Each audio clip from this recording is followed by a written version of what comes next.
Hey coaches, this is Kevin from Design the Game and doing one of my research reviews and explainers to help coaches. Okay, so this is a paper based around agility.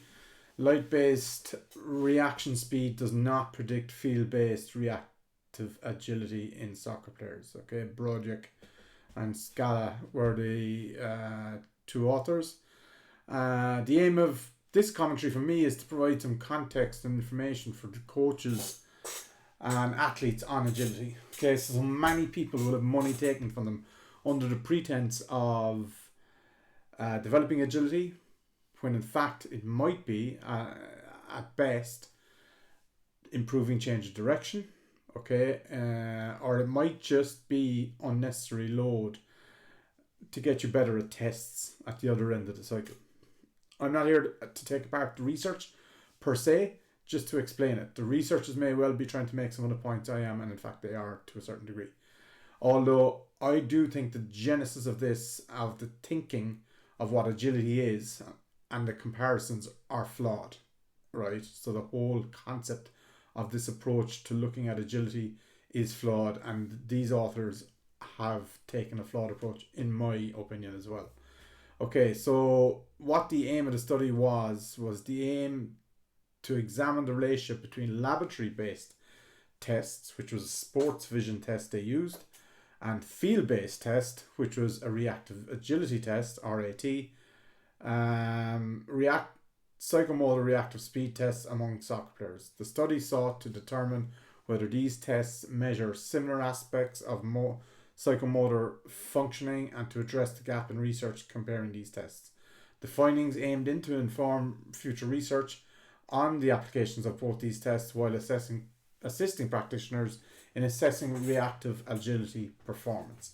First off, it is incredibly hard to analyze reactive agility performance in any sport. Okay, these guys were not testing for it, and the comparison that they were using of light based to reactive agility tests are not comparing it either. And those reactive agility tests, even though they're on the field and out of the lab, do not predict agility in the sporting sense, or how I believe, or the ecological mindset views agility. And I'll explain that a little bit more. Okay, so this would be very typical of the type of agility tests and light tests as was being considered by the researchers. It's not the exact same, but it's a similar type testing approach. For me, those type of light-based reaction tests have no place in sport. They're largely a gimmick. I can see some fun in them. I could see them being used with children. I can see them being used in other contexts, okay, with some form of special needs. And I have seen that happen, okay, and I'm aware of that happening. But they do not tell us that much about how an athlete will respond to a stimulus on a sporting field. 1 yard offset. So again, then if we look at a test like this, good, strong this is lead, a on-field arm action, head in line with the body, reactive agility test. All the okay, so put into the ground. They are going to sprint and he will respond to a flashing light and change direction. And reactively cuts. So for me, this tells us how good somebody is at changing direction. Okay, and there is multiple different variations of this type of test, to stop dead, to change direction at different angles, and there will be a response speed that some of these cameras will pick up. Okay, for me, the way I use tests like this is with a simple camera, and I watch them. Okay, and I'll just use my hands left or right. If I really feel the need for it, post-clinical rehab, or any movement kind of assessments, I'm usually looking at sprints and changes of direction as a movement assessment. Even that's a very basic approach I have. A better approach would be to watch them play the game and have video at a ground level if possible at all. That's the ideal scenario if I'm working with an athlete. These reactive agility tests, though, for me, are lacking context to the field as well and to the game, right? So an interactive test on the field like this lacks representation and lacks contextual stimuli. Okay, the shiny lights test doesn't transfer to the field test, or isn't a good comparison, but neither does the field test transfer to the game, in my opinion. One of the problems we have with agility in general is that when we look for agility, let's say on YouTube, on the field. we'll get Today a lot we'll show of you 15 ladders exercises using the speed. and Go, let's go. okay, Go, let's go. footwork Go. questionable, but it's not agility, right? So youth speed and agility, that's not speed training, and it's not agility training, and that's a very important element for us to know and understand. So if we think about agility in Ian tried to do that. Oh, wow. So what would we do to develop agility in a less structured way? And I'm not against, and I often use change of direction drills, stop start sprinting, sprint training, isolated practice of various athletic capacities, slow, fast, short, long, and everything else in between, okay? But if we want to improve agility, the ability to move, avoid, be aware of stimulus, and become agile, we need to practice that in various ways. As young kids, although I use this with any age in form of warm-ups and whatnot, or maybe to wake up a team at the start of a training session or something like that, we can do things like bib tag or any type of tag. Okay, here's one example. This is responding to a stimulus. It's fun, it's a game, and it gets you moving, planting. It's from the Coaching Lab, which is an excellent company and website, and Jack Rolfe is someone you should follow. As when I was looking up these videos, I came across this and I said I would promote this. But that's a very simple game of tag, right? You can play a 1v1 tag, you can play a team tag, you can play a bib tag, you can play ball tags. It's endless.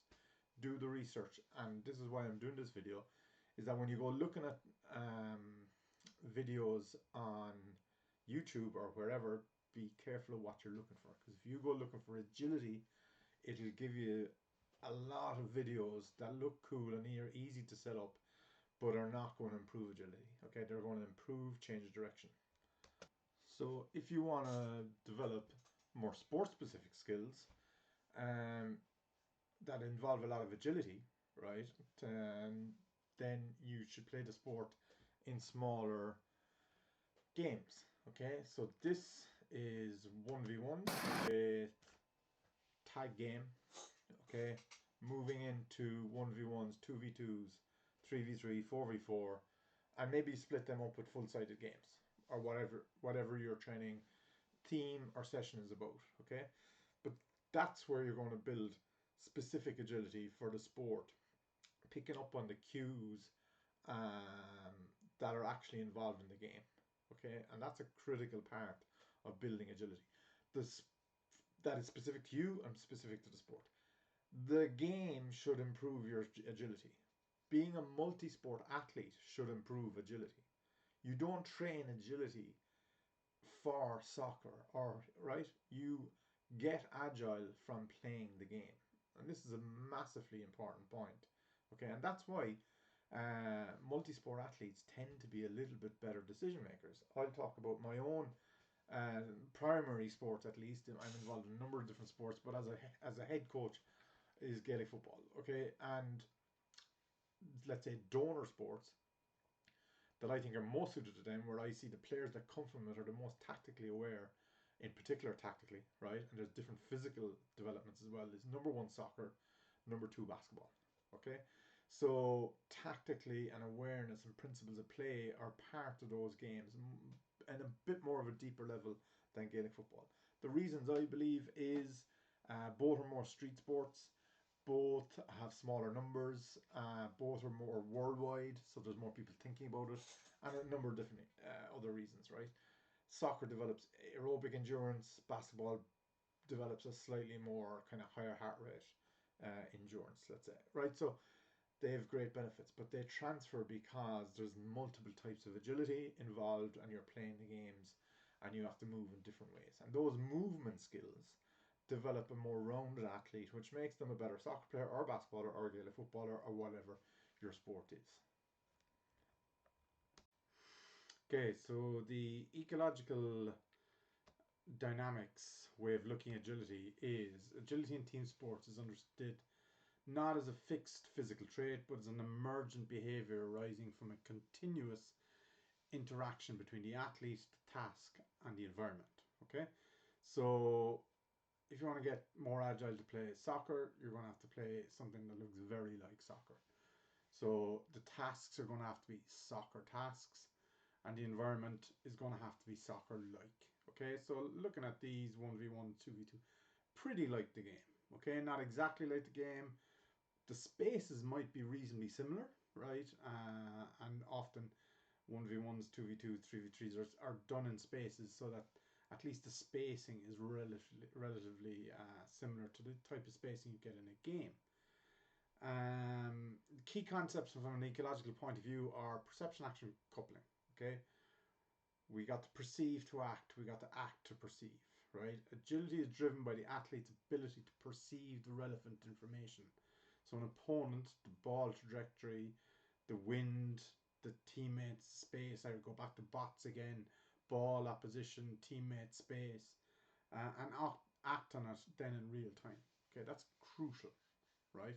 So that's why change of direction tests, flashing light tests, are miles away from the game, really. Okay. Now there will be some correlation. So people were good at stopping on a dime and twisting and turning and changing direction. The good soccer players and the higher level players in any sport will often be good at those things. Okay, particularly soccer, which is such an agile sport, right? Agility is a little less, let's say, prominent in Gaelic games, but it would still be in a very important element, right? You go to Australian rules, and I've seen the difference in the three. You don't need to be quite as agile, you need to be a stronger, straighter runner. Although, again, in Australian rules, some of the midfield players are extremely agile, right? Those kind of the leading athletes in Australian rules play in the middle. They're the smaller, more athletic players, but they win a lot of breaking ball from rucks and whatnot, okay? So there's different types of agilities game to game. And second key concept from an ecological point of view, talking about agility is, and in general, the ecological outlook is affordances, which are opportunities to act, okay?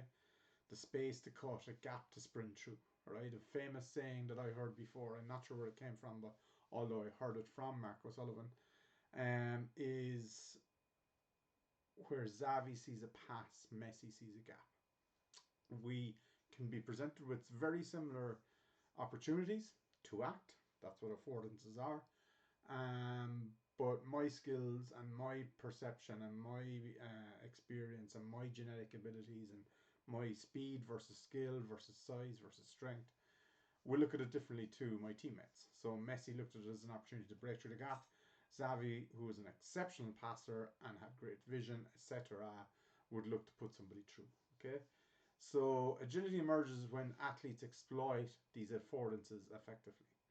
What's a critical part then in the coach's realm is to design representative practice. Okay, so representative learning design, we need to make it look and feel like the game so that the players can learn in something that is like the game. So training for agility should replicate the dynamic, unpredictable nature of competition using game-like scenarios. Now, this 1v1, 2v2s would be a little bit, while it's dynamic and very difficult actually, right? Physically challenging, okay? Skillfully challenging, because there's a huge focus on 1v1s. They're not easy. They're easy to set up, but they're not easy to do. You would still be on the lower level of decision making. Okay, there's a goal there in 1v1s, of course, there's no teammates. So it's just beat your man. Okay, the perceptual cues and the environmental cues and factors around you are reduced in a 1v1. Okay, so that would be a small bit more towards the technical side of training. You get to 2v2s, 3v3, 4v4, and that changes over time. Okay, and then finally, the fourth key concept is self-organization. So movement solutions are not pre-programmed, but are adapted spontaneously based on constraints: time, space, pressure, etc. Okay, and that's a crucial part of it. So in practice, agility is not just about making quick changes of direction. It's about adaptive movement in response to changing game contexts. Okay, shaped by information-rich environments and task demands. That means there's information in the environment. As I said, there's low information on a 1v1. There's virtually no information in an isolated drill with no challenge. And then up to 11v11 and in training has a lot of information. And then you go play a league game and that has pressure and maybe crowds, and that changes the information as well. So that's another level, and that's the ultimate representation. Okay, so that's something we need to understand about agility, right? Agility is just a response to a stimulus, to a question asked with multiple different elements within the task, be it opponents, the ball, teammates, etc. Okay, so when we're looking at tests like change of direction tests or that flashing light test, acceleration, can override some of these perceptual skills. So really fast people who are good at planting their feet, they can do well in this, but they may not necessarily be a good soccer player. And I go back to Pirlo, who shows exceptional agility with just moving out of the way sometimes, stepping over the ball, right? Allowing the player to go forward. That's perceptual skills, but he's showing his agility. And he adds in a little Cruyff turn then that opens up a whole pitch for him, okay? So, in fairness to this study, though, one thing we must remember is these guys were comparing the flashing lights to change of direction tests, okay? The study themselves, right, and I want to be very fair to the authors because it's a well presented and well done study and an important study because it starts showing us the differences in what we're looking at and take away some of the fanfare from, say, the flashy lights and the new shiny thing, right? There are several gaps in the research according to this study, right? Comparison of laboratory tests to field-based tests. That's an important factor, okay? The ecological validity of the laboratory tests, okay?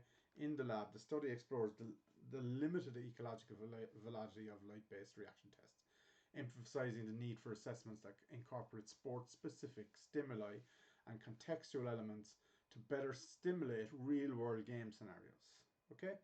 So there you go. That's basically everything I've been talking about, and the authors of this are trying to show that this is not giving us the answers that we really need. Okay, transferability of skills is a correlation versus causation. That goes out to me. Someone being a good athlete can look good in light tests. They can also maybe look good in change in direction tests, or responsive tests to one element of stimuli. But are they good in the game? That's a whole different kettle of fish. Positional differences in reactive agility. It fails to consider soccer positioning, game fluctuations, fatigue, lighting, weather, opponents, and all that stuff in between. Okay, and they're really important elements, right? So to move on a bit and show you another paper which showed this from a different and important angle for me. So this study then, okay, from Rafik and Dizagarjan. I'm sorry for butchering your names, lads, if you ever see this video. Again, a really good paper, 2025 as well. The effect of game-specific training on agility, right? So it's and then decision making and reaction time in football players. So this is a much better progression of research. The effect where the playing games helps agility, helps decision making and reaction time. Okay, and did it? That's important. We can think it does. All the research might tell us it did, but we got to keep investigating and replicating research to be more and more sure of what we're doing is useful.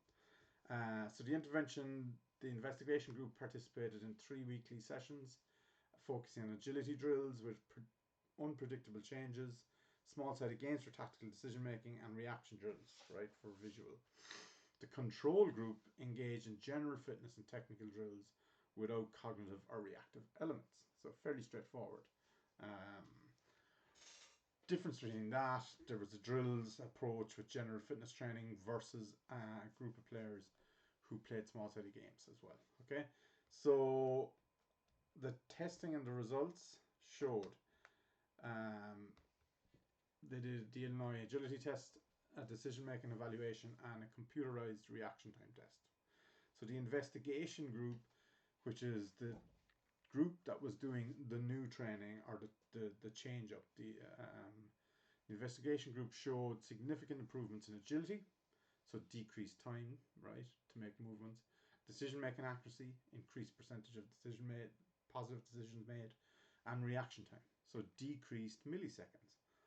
All results were statistically significant. The control group exhibited minimal changes across all measures, indicating the effectiveness of game-specific training. So the game made them better decision makers, more agile, and had faster reactions. And that's what we want, obviously. Okay.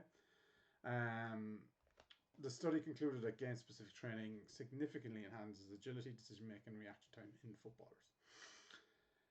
Then we had a general paper from the Warren Young, Russell Rayner, and Scott Taylor-Lee, and this was brought out in February 2021, and it's about a time to change direction on agility research, a call to action. Okay.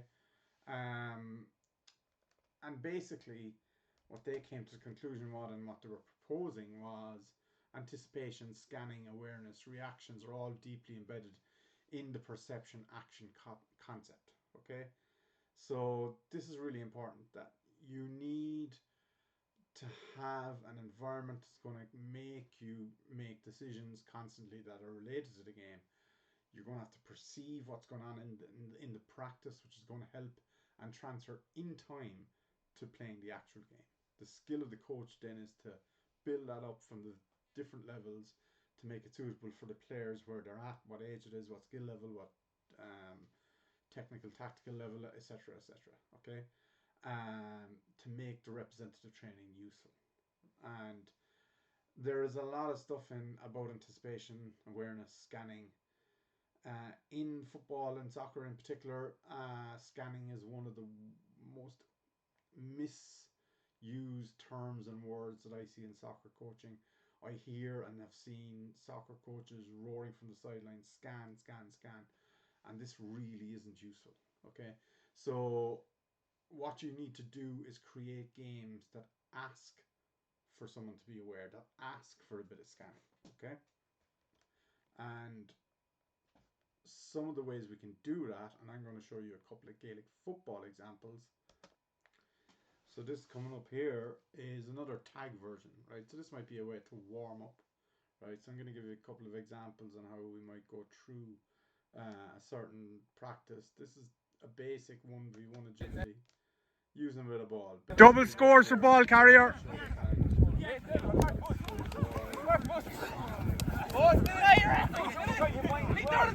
That's some slapping there, Fresh.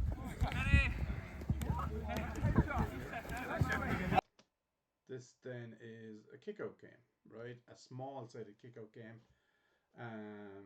Hit a target, meant from the backfield, so hitting the attacking half, and then the men from the backfield come in, or from the other parts to break. So you got to be aware where the goalkeeper is kicking, where he looks like he's shaping up to kick to, and you got to follow it in, right? This is a small-sided game that will develop a certain amount of awareness. It's representative of the game. We're practicing a phase of play. It's a small to medium-sized game. It's quite controlled. Kick it along, working off general principles of play to build some capacity in the kind of anchor principles, let's say. So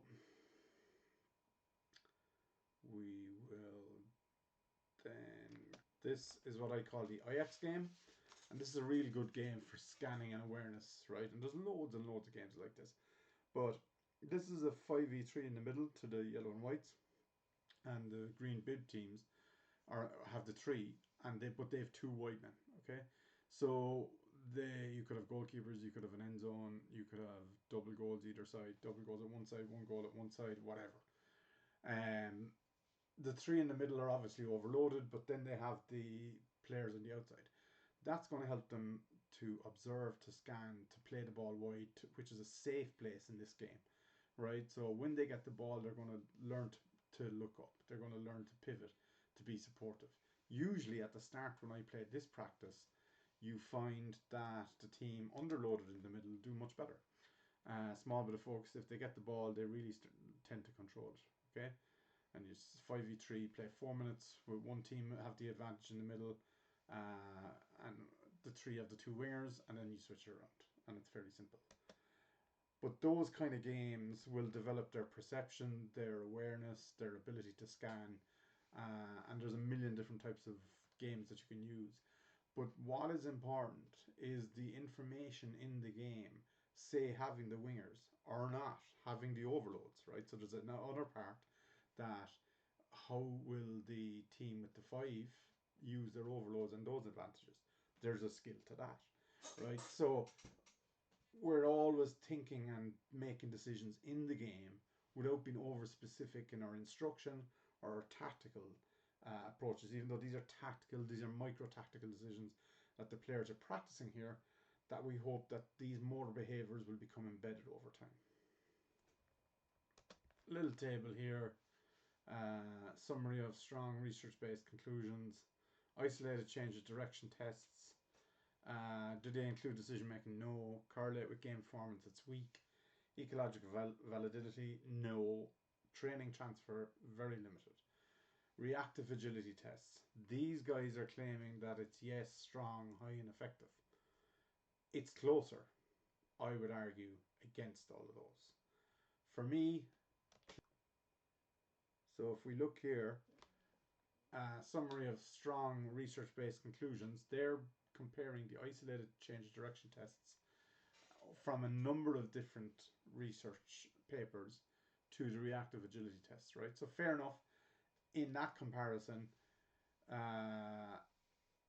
for includes decision making, a reactive agility test is better. Correlates game performance, reactive agility test says it's strong here, I'd question that. Ecological validity, high, I would question, I would say medium maybe. Training transfer, effective, I'd question that.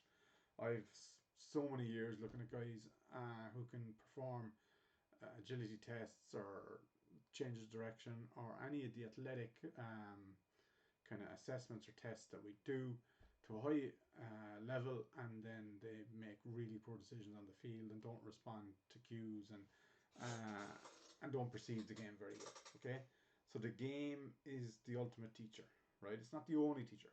I'm a strength and conditioning coach as well as having a deep interest in field coaching and skill acquisition. I value isolated practice, bench pressing, jumping, sprinting. I value isolated running, right? I feel that that's very important. But in improving your agility to play the game and to improve your decision making to play the game and to play at a higher level and to be better, you have to practice the game. The skillful coaching then is putting the players in as many positions as humanly possible, as many games, making as many decisions on a consistent basis to build them up and layer them up over time so that they become efficient game-based decision makers. Okay, you want to develop their game IQ, we call it. So the intelligence and understanding they have of the game. I personally believe that doing that with a game-based approach that's attached to the principles of play, the general anchored principles of the sport itself, and then at another level, a tactical level, you could say, the principles of your team. And that's crucial, right? And that is why there is a huge misunderstanding how we learn skill, what is agility, how we develop agility, how we develop speed, etc., etc., etc. So I hope you enjoyed that video. It's quite a long one, but it's an important area. There's a lot of people go down the wrong road because of, again, going back to the YouTube searches, everything that you're shown is ladders and jumping over this and jumping over that. Play the game. That's where you're going to build your agility for sport.